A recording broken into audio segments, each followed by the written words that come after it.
The morning sun filtered through a thin layer of dust hanging in the air above the quiet street. It wasn't the kind of road that saw much traffic, just the occasional delivery van, a neighbor walking their dog, or someone stopping by the laundromat next door. Tucked between that laundromat and a boarded-up hardware store was a small auto repair shop, its faded red sign barely legible after decades of sun and rain. The bay door was open, revealing an old hydraulic lift, shelves lined with mismatched tools, and the faint smell of oil, rubber, and coffee.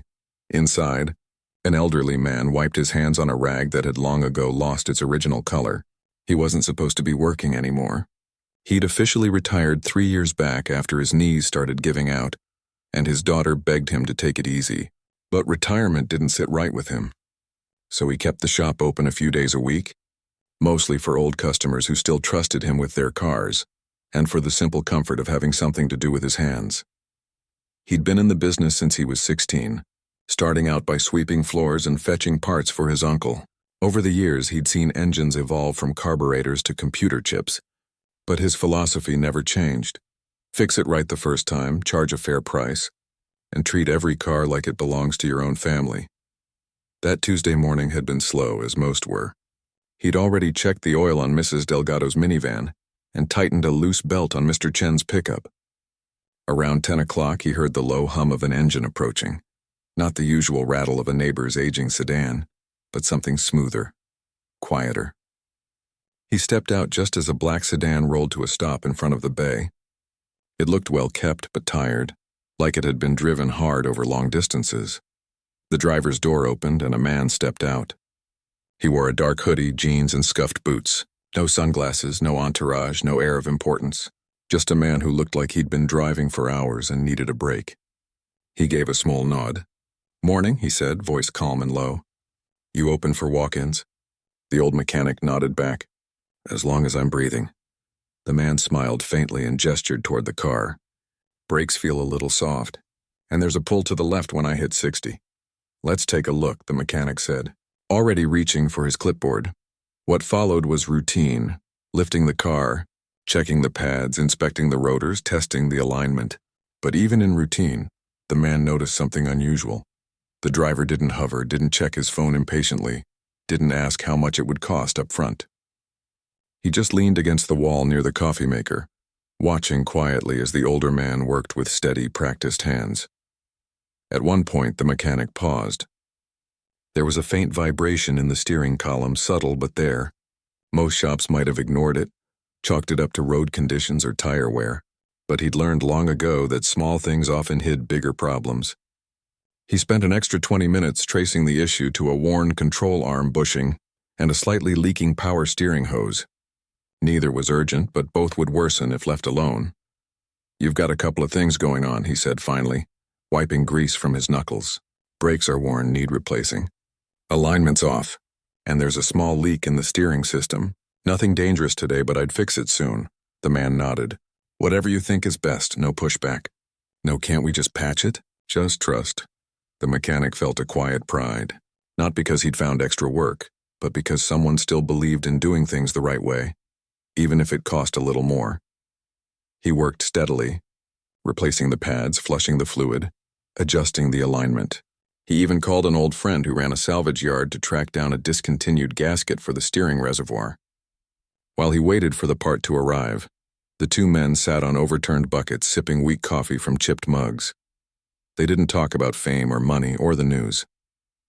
They talked about motorcycles, how the wind felt different on a vintage Triumph versus a modern sport bike.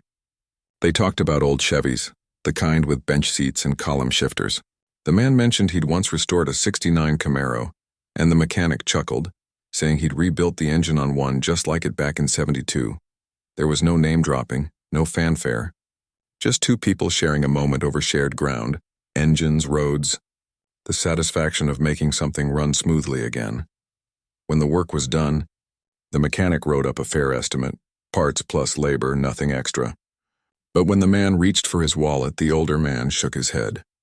"Just pay for the parts, the rest, call it a thank you for the coffee." The man hesitated. "You sure?" "Positive." They shook hands, firm, calloused grip meeting a slightly softer one, and the man drove off. waving once in the rearview mirror. Back inside, the mechanic cleaned his tools, humming an old tune under his breath. He didn't think much more about it. Another car, another day. But later that afternoon, his grandson stopped by after school, scrolling through his phone while eating a bag of chips. "Grandpa," he said suddenly, eyes wide. "Was that him?" "Who?" "That guy who was here this morning." "I saw the security cam footage. You've got it hooked to your phone, right?" "I was checking if the package came." The boy turned the screen around. There in grainy black and white was the same black sedan, and the same man in the hoodie. The grandson grinned. "That's Keanu Reeves." The old man blinked. Then he let out a soft laugh. "Well, I'll be. Hope I didn't overcharge him." His grandson stared at him like he'd just missed the moon landing. "You didn't even know it was him?" "Why would I?" he said, shrugging. "He came in with a car that needed fixing. That's all that mattered." The boy shook his head, still amazed. "Dude's famous, Grandpa. Like, really famous." "Famous or not," the mechanic said, folding his rag and tucking it into his pocket. "A brake job's a brake job." He went back to organizing his wrenches, but a small smile lingered on his face. Not because of who the man was, but because of how he'd acted. Polite, patient, grateful. In a world that often felt rushed and impersonal, that kind of decency stood out more than any headline. Outside, the sun dipped lower, casting long shadows across the quiet street. The shop would close soon. But for now, everything was in its place. Tools on the wall, oil cans stacked neatly, and the quiet hum of a job done right. And sometimes that was enough. The car had rolled into the shop on a Tuesday, but the real story began long before that. Back when engines were simpler and trust was built one oil change at a time. The old mechanic didn't keep records on a computer or send digital invoices. He used a spiral notebook with coffee stains on the cover and wrote everything in neat slanted handwriting. Each page held more than just part numbers and labor hours. It held little pieces of people's lives. "Mrs. Ruiz needs new tires before winter." "Tommy's kid, first car. Teach him how to check oil." "Mr. Patel, don't overcharge." "Fixed income."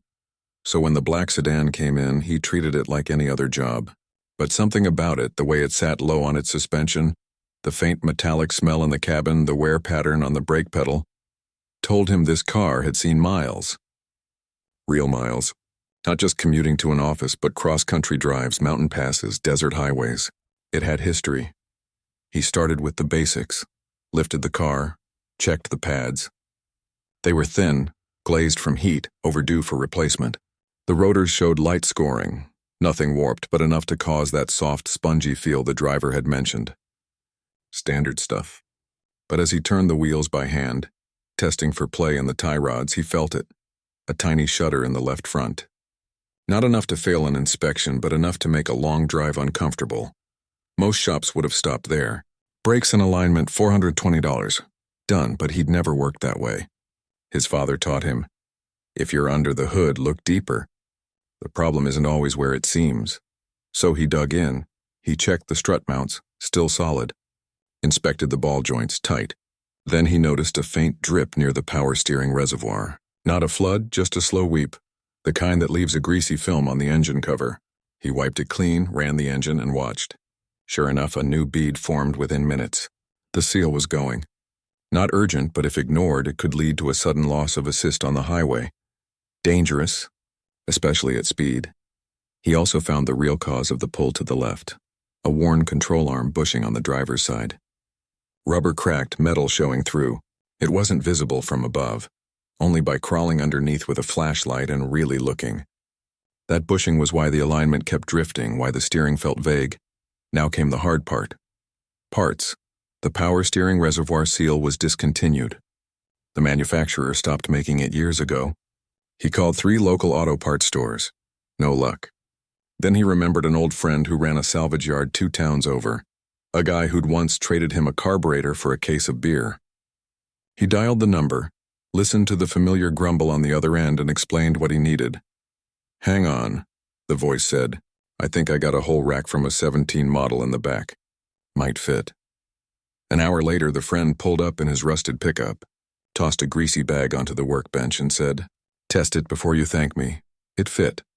Back in the shop, the mechanic worked slowly, carefully. He replaced the brake pads with ceramic ones, quieter, longer lasting. Resurfaced the rotors just enough to give the new pads a clean surface. Bled the brake lines until the fluid ran clear. Then he swapped the steering reservoir, torqued the bolts to spec, and filled it with fresh fluid. Finally, he installed the new control arm bushing, double-checking the torque on every bolt. He didn't rush. He never did. Time wasn't the enemy. Sloppiness was. While the car sat on the lift, he made another pot of coffee. The driver hadn't asked for any of this extra work. He'd only mentioned the brakes and the pull. But the mechanic couldn't, in good conscience, send the car back with known issues hiding beneath the surface. That wasn't how he'd been raised. That wasn't how he'd raised his own kids. When the driver returned, he didn't lead with the bill. He walked him through everything, showed him the old pads, pointed out the cracked bushing, explained why the steering fluid mattered. No jargon, no pressure, just clear, honest talk. The man listened quietly, nodding. "You went above and beyond," he said finally. "Just doing the job," the mechanic replied. When it came time to pay, the driver handed over his card without hesitation. But the mechanic shook his head. "Pay for the parts. That's it. You're sure?" "I am." "But you spent hours on this. Hours don't cost extra when you care about the work." The man looked at him for a long moment, really looked, and something unspoken passed between them. Not gratitude exactly, more like recognition, as if the driver had seen plenty of places where corners were cut, where trust was a transaction, and here in this dusty little shop, he'd found the opposite. They shared a cup of coffee then, sitting on upturned crates near the parts washer. The conversation drifted, away from cars toward life. The man spoke about how hard it was to find people who still took pride in their craft. The mechanic talked about how his own father used to say, "Fix it like it's yours even if it's not." No one took photos. No one mentioned fame. There was no sense that this moment was anything other than what it was. Two people, one car, and a shared belief that doing things right mattered. Later, after the sedan had driven off and the street was quiet again, the mechanic stood in the doorway watching the taillights disappear around the corner. He felt a quiet satisfaction, not because he'd helped someone famous, but because he'd stayed true to himself.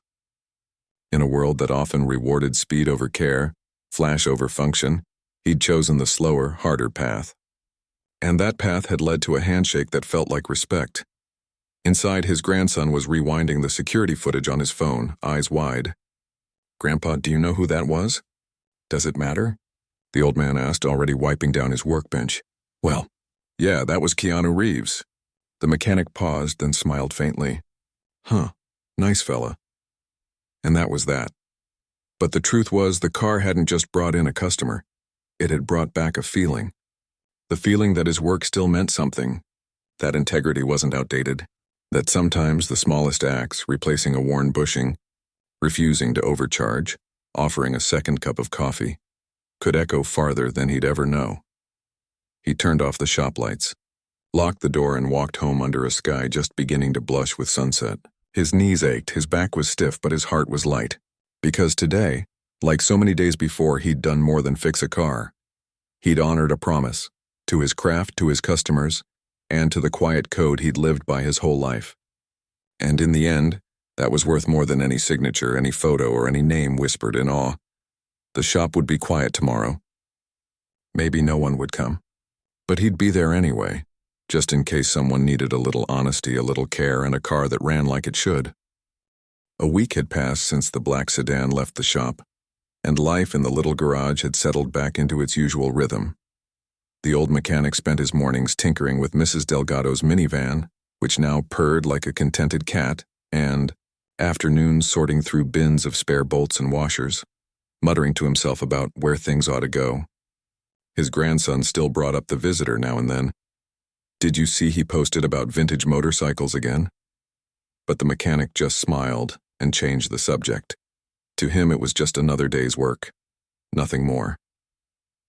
Then, on a Thursday afternoon, just as he was wiping down the workbench and thinking about heading home early, he heard it again, the smooth, steady hum of that same engine. He looked up, squinting against the late sun.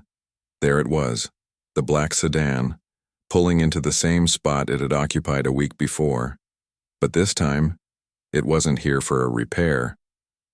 The driver stepped out slowly, holding a small paper bag in one hand and a thermos in the other. He wasn't wearing a hoodie this time, just a plain gray t-shirt and jeans, but his posture was the same, calm, unhurried, like he had all the time in the world. The old mechanic wiped his hands on his rag and walked out to meet him. "You're back," he said, more statement than question. "I am," the man replied, offering a small, genuine smile. "Hope that's all right." Always room for someone who drives carefully. They stood there for a moment in the warm afternoon light, the kind that makes everything look softer, kinder.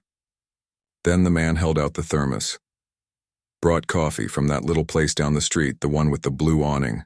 The mechanic raised an eyebrow. "You remembered?" "I do." Inside the shop, they sat on the same overturned crates as before. The coffee was better than the shop's usual brew, rich, smooth, with just a hint of cinnamon. But it wasn't the coffee that brought the man back. That much was clear. After a few quiet sips, he leaned forward, elbows on his knees. "I've been thinking about something," he said. "When I got home, I found a note on my windshield, handwritten. Said the brakes were checked, the fluid was topped off, and to drive safe." The mechanic nodded slowly. "Yeah, I left that. I didn't even see you do it. I didn't want to bother you. You looked like you were in a hurry." The man shook his head, a look of quiet wonder on his face. "That's just it. Nobody does that anymore. No invoice slipped under the wiper. No call us for your next service sticker on the window. Just a note, like you were looking out for me." The old man shrugged. "Seemed like the right thing to do." "But why?" The man pressed gently. "You didn't know me. You didn't know if I'd ever come back. You didn't even charge full price. Most people would have seen a chance to upsell, take advantage of the moment, but you acted like I was just your neighbor." "Because you were," the mechanic said simply. "For that hour, you were someone who needed help. That's all I saw." The man fell silent for a while, staring into his coffee. Outside, a breeze rustled the dry leaves along the curb. A dog barked 2 blocks away. The world kept moving, but in that garage, time felt still. Finally, he spoke again. "I've been around a lot of people. Famous ones, powerful ones, people who say all the right things. But I don't often meet someone who does the right thing when no one's watching." He looked up, meeting the older man's eyes. "That note, it stayed with me. More than you know." The mechanic didn't know what to say to that. He'd never thought of himself as special. He'd just done what felt natural, what his father, his mentors, his own conscience had taught him. Fix the car. Be fair. Be kind. Leave the world a little better than you found it. But seeing the effect it had on this man, someone who clearly had seen plenty of the world's sharp edges, touched something deep inside him. "You drive a lot?" he asked, changing the subject gently. "More than I'd like," came the reply, "but I love it. There's something honest about the road. It doesn't care who you are, it just is." "Same with cars," the mechanic said. "They don't lie. If something's wrong, they'll tell you. Sometimes gently, sometimes by leaving you stranded on the side of the highway." They both chuckled. Then the man reached into the paper bag and pulled out a small, neatly wrapped package. "I brought you something." The mechanic hesitated. "You didn't have to." "I know, but I wanted to." He unwrapped it slowly. Inside was a vintage pocket knife, brass handle worn smooth from use, the blade still sharp. Engraved on the side in faint script were the words, "For steady hands and a steady heart." The old man ran his thumb over the engraving. He didn't say anything for a long time. Then quietly, "Thank you." "It belonged to someone I admired," the man said. "I think he'd want you to have it." They sat in comfortable silence after that, sipping coffee, listening to the distant hum of traffic. No cameras, no crowd, no performance. Just 2 people sharing a moment built on something real. Respect, humility, the quiet understanding that kindness doesn't need an audience to matter. Before he left, the man stood by his car and turned. If you ever need anything, anything at all, just say the word. The mechanic shook his head. I've got everything I need right here. And in that moment it was true. Not because of who the visitor was, but because of what the visit meant. It wasn't about fame or recognition. It was about being seen for who he really was, not for what he could do for someone else. As the sedan pulled away again, the old man stood in the doorway, the pocket knife warm in his palm. He didn't wave. He just watched until the car turned the corner and disappeared. Later, he placed the knife in the top drawer of his toolbox. Right, next to the wrench his father gave him on his 16th birthday. Not as a trophy, but as a reminder that doing the right thing, even in small ways, can echo farther than you ever imagine. And sometimes, if you're lucky, it comes back to you. Not in money or praise, but in a thermos of good coffee, a quiet conversation, and the rare, precious feeling that you mattered to someone, even for just an afternoon. The sun had shifted lower in the sky by the time the visitor came back a third time, but this visit felt different from the start. There was no thermos this time, no wrapped gift, just the man himself standing in the open bay door with his hands in his pockets, looking less like a customer and more like someone who'd come to talk. The old mechanic was elbow deep in a carburetor rebuild, the kind of job nobody really did anymore, but he'd promised a friend he'd get it running for his grandson's first car. Grease streaked his forearms and his reading glasses were smudged, but he wiped his hands as best he could and nodded in greeting. "You keep showing up," he said, not unkindly. "Hope I'm not wearing out my welcome," the man replied, stepping inside. "Nah, just surprised you remember where this place is." They both knew that wasn't true. The man remembered everything. The smell of the shop, the sound of the air compressor kicking on, the way the old man never looked at the clock when he worked. He'd been thinking about it all week. Not just the repair, not just the note on the windshield, but the feeling he'd had sitting on those rickety crates, drinking bad coffee and talking about nothing and everything all at once. It had stayed with him like a good song you can't stop humming. "I wanted to hear more," he said finally. "About you. About this place." The mechanic raised an eyebrow. "Not much to tell." "Everyone's got a story," the man said gently. "Even the quiet ones." The older man paused, then sighed. Not in annoyance, but in the way someone does when they realize it's time to open a door they usually keep closed. He gestured to a stool near the workbench. "Sit, but don't blame me if the coffee's burnt." They sat. Outside, a delivery truck rumbled past. Inside, the only sounds were the ticking of an old wall clock and the distant drip of a leaky faucet in the sink. "I grew up on a farm," the mechanic began, voice low and steady. No garage, just a shed with a dirt floor. "My dad fixed everything. Tractors, plows, even the washing machine once. He taught me that if you take care of your tools and treat things with respect, they'll last longer than you will." He paused, eyes distant. "I joined the service right out of high school. Didn't want a farm, and I wasn't book smart enough for college. But I knew engines. So they put me in motor pool, fixed Jeeps, trucks, ambulances, saw things I still don't talk about. But I also learned that a working vehicle can mean the difference between life and death." He didn't say more about that part. The man didn't ask. "When I got back," the mechanic continued, "I used my savings and my wife's, God rest her, to open this place. She believed in me more than I believed in myself. We didn't have much, but we had each other. And we had this shop." He looked around as if seeing it for the first time in years. The dented fenders hanging on the wall. The shelves lined with oil cans. The faded calendar from 2012 still pinned above the phone. She used to bring lunch every day. "Sit right where you're sitting." We'd eat in silence sometimes, just happy to be together. The man listened, not interrupting, not reaching for his phone, not performing interest. He just let the words settle. After she passed, the mechanic said quietly, "I thought about closing up, but the neighbors kept coming. Kids I'd known since they were in diapers started bringing their first cars here. Said they didn't trust anyone else, so I stayed." He reached under the bench and pulled out an old wooden toolbox, its corners worn smooth, the brass latch tarnished green. He opened it slowly.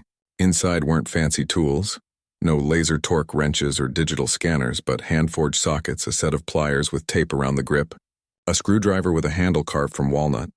"This was my father's," he said, running a finger along the edge. "Every tool in here has a story." "This wrench?" I used it to rebuild my first engine at 16. This socket stripped on a stubborn bolt during a snowstorm in '78. I had to walk 3 miles to borrow a replacement. These feel like family to me. The man leaned forward not to inspect but to understand. You don't just fix cars, he said softly. You care for them. Same way you'd care for a friend, the mechanic replied. Cars aren't just metal and wires. They carry people to work, to hospitals, to weddings. They hold memories. First dates, road trips, late-night drives after a hard day. If I can keep one running safely, I'm helping more than just the engine. The man nodded slowly. I think that's why your note hit me so hard. It wasn't about the car. It was about the person driving it. Exactly, the mechanic said, a flicker of warmth in his eyes. Too many places treat customers like wallets on wheels. But you're not a transaction. You're a person. And people deserve honesty. They sat in silence for a while, the kind that doesn't need filling. Then the man asked, Do you ever miss the old days? When things were simpler? Sometimes, the mechanic admitted. But I don't romanticize it. Work was harder, pay was less, and we didn't have half the tools you've got now. But what hasn't changed is the heart of it. You still have to show up. You still have to care. That part's the same. He closed the toolbox and set it back under the bench. I've seen shops come and go. Big ones with shiny floors and flat-screen TVs in the waiting room. They last a few years, then vanish. But this place? It's still here because people know they can trust it. Not because of me, because of the promise behind the work. The man looked around the shop again, really looked. He saw the hand-painted sign that read fair prices, honest work. He saw the framed photo of a younger version of the mechanic standing next to a gleaming '57 Chevy. He saw the stack of thank you notes pinned to the bulletin board, some from decades ago, yellowed with age. You've built something real here, he said. Just try to do right by people, the mechanic replied. That's all. Before he left, the man asked one last question. Is there anything you've always wanted but never got? The old man thought for a moment. Then almost shyly, he said, There's this old manual, a factory service guide for British motorcycles from the '60s. Been looking for a clean copy for years. Never found one. The man didn't say anything, just nodded as if filing it away. As he walked to his car, the mechanic called after him. You drive safe now. And don't wait a week to check your oil, the man smiled. I won't. And with that, he was gone. But something had shifted. It wasn't just a repair anymore. It wasn't even just kindness. It was connection. The kind that happens when two people drop the masks they wear for the world and meet briefly as they really are. No titles, no expectations, just human to human. Back inside, the mechanic returned to the carburetor, his hands moving with the same steady rhythm they always had. But there was a lightness in his chest he hadn't felt in years. Not because a famous man had visited, but because he'd been truly seen and valued. Not for what he could do, but for who he was. And in a world that often feels loud, rushed and impersonal, that kind of moment was worth more than gold. A few weeks passed, and the quiet rhythm of the shop carried on as it always had. The old mechanic still opened early, still swept the bay floor himself, still refused to charge full price for small fixes. Life didn't change overnight, not in the way movies sometimes show. But something had shifted, even if it was too quiet to notice at first. Then one morning a letter arrived. Not an email, not a text, but a real envelope hand-addressed with no return name. Just a post office box in another state. Inside was a small cloth-bound book and a note written in neat, careful handwriting. For the man who fixes more than cars. The book was the motorcycle manual he'd mentioned, the rare factory service guide from the 1960s, pages crisp and clean, spine unbroken. He ran his fingers over the cover like it was something sacred. He didn't know how the man had found it, or how long it had taken, but the gesture sat deep in his chest, warm and steady. He placed the manual on the shelf above his workbench, right between his father's old torque specs chart and a faded photo of his wife, not as a trophy, but as a reminder that kindness once given sometimes finds its way back in the most unexpected forms. But the real surprise came a few days later. A young man showed up at the shop just after lunch. He couldn't have been more than 19, lean, nervous, wearing a clean but slightly too big work shirt and boots that hadn't seen grease yet. He stood just outside the bay door, shifting his weight like he wasn't sure he belonged. Can I help you? The mechanic asked, wiping his hands. The young man cleared his throat. I was told you might need an extra set of hands. I'm starting at the vocational school next month, and they said you might let me shadow you sometimes. Learn the old school way. The mechanic frowned slightly. Who told you that? The young man hesitated. I don't know his name. Just that he arranged it. Said you'd understand. The old man looked at him. Really looked. Saw the calluses already forming on his palms from practice wrenches. The eager glint in his eyes, the way he kept glancing at the tools like they held secrets he wanted to learn. He saw himself at that age. All right, he said finally, but you start by sweeping the floor. And you listen more than you talk. The young man's face lit up like he'd just won the lottery. Yes, sir. Thank you. And just like that, the shop had an apprentice. At first, the old mechanic kept his distance. He'd been burned before by kids who wanted shortcuts, who saw the trade as a stepping stone to something better. But this one was different.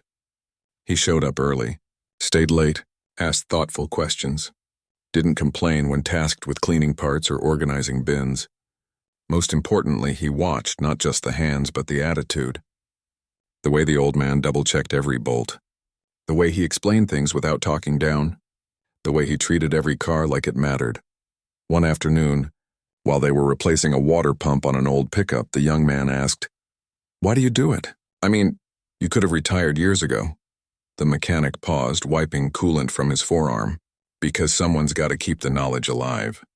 These cars, they don't run on apps. They run on understanding. And if nobody teaches the next generation how to listen to an engine, how to feel when something's off, well, that's a kind of loss I can't accept. The young man nodded slowly. I want to learn that. Not just how to fix things, but how to care about them.